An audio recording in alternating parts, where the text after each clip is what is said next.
কেমন আছেন সবাই? আশা করি ভালোই আছেন। আমি আজকে যে কথাটা বলবো, এটা প্রায় যাদের বাড়িতে বাচ্চা আছে সেরকম প্রত্যেক বাড়িরই সমস্যা, যে বাচ্চারা খুব মোবাইল দেখে।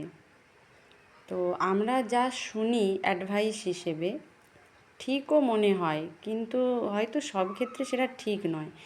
কারণ আমরা তো শুনেই থাকি বাচ্চাদের বেশি মোবাইল দেখানো ভালো নয়, বা ওরা মোবাইল দেখলে বিভিন্ন নেগেটিভ জিনিসপত্র ওদের মধ্যে হবে, চিন্তাভাবনা গ্রো করবে না, এরকম অনেক কিছুই শুনি।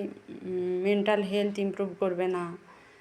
কিন্তু আমার নিজের বাচ্চাকে দিয়ে আমি একটা অভিজ্ঞতা পেলাম যে যদি আশেপাশের সামাজিক পরিবেশটা খারাপ হয়, বা মানুষজনের সাথে যখন ও মিশছে সেখান থেকে যদি ও কোনো খারাপ ইম্প্যাক্ট পায়, তাতে করে ওর মেন্টাল হেলথের যা পরিণতি হয়, তার থেকে মনে হয় ফোন দেখাটা বেটার।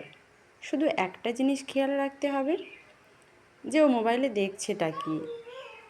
যেগুলো অ্যাভয়েড করার দরকার সেইগুলো অ্যাভয়েড করে টুকটাক কার্টুন বা কোনো গেমিং ভিডিও, যেগুলো ওদের বয়স উপযোগী দেখা যায়, দেখতেই পারে। বরং তাতে মেন্টাল হেলথ ভালোই থাকে, আমি দেখেছি।